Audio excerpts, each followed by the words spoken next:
tā lieli brīnumi nav sagaidīti.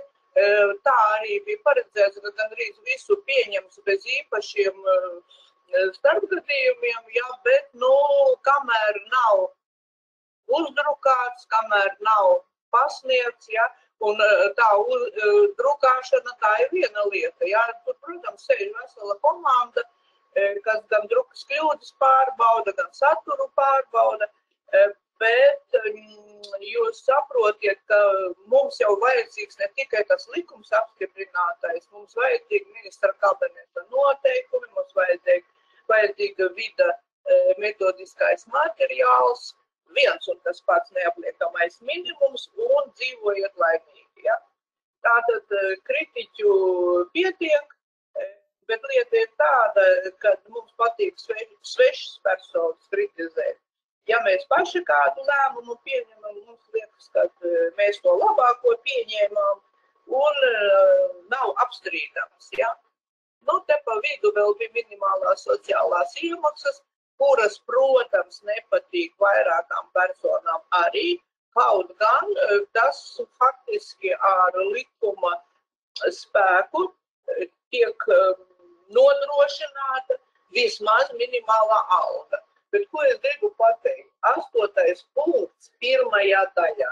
Nu, negrib, viņš ir 8. Tātad pirms viņa kaut kādi punkti ir.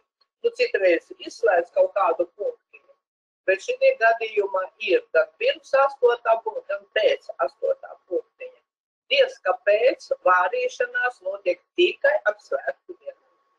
Vienkārši atvaļinājuma laikā mēs apmaksājam normālu darba dienu, jo viņa ir darba diena, tikai varēja nestrādāt. Lūk, viens gabaliņš vēl, kas jums jābūt gataviem paziņošanu pa algu skaidrā naudā. Lieta ir tāda, ka grozījumi 827. noteikumos ir pieņemti 12. oktobrī. Nu, un tagad vienā grāmatveža tusiņu vietā es satieku komentāru.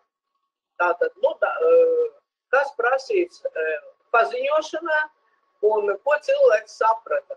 Tātad viņš ņem gabalu no darba likuma un saka, darba likumā tik tiešām ir rakstīts, ka alga izmaksājuma skaidrā naudā. Visu laiku tā ir skaidrā naudā un var izmantot kontu tikai tad, ja darbinieks vienojās vai darba devējs vienojās. Ja? Nu, cik es dzirdu, tā nekāda vienošana netiek prasīt, vienkārši pārskait un viss. Bet darbiniekam ir tiesības prasīt skaidrā naudā. Un tagad tas cilvēks tātad brēkdami brēc, kā jūs virzaties pretīm normu izmantojot pret likumu. Ja? Nezinu, ko viņš tur bija salasījis. Un ļoti ir dadās emocionāli cilvēki. Es arī citreiz kaut ko no mutes izlido, un pēc tam es domāju, ka nebija tomēr taisnība.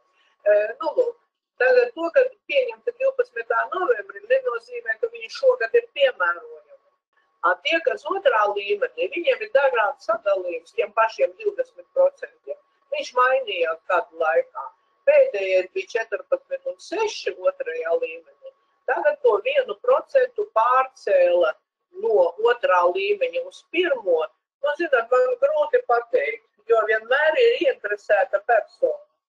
Valsts pierāda, ka pirmais līmenis, to, ko valsts garantē, viņš nekad nesamazinās, jo tas kapitāls aktualizējās.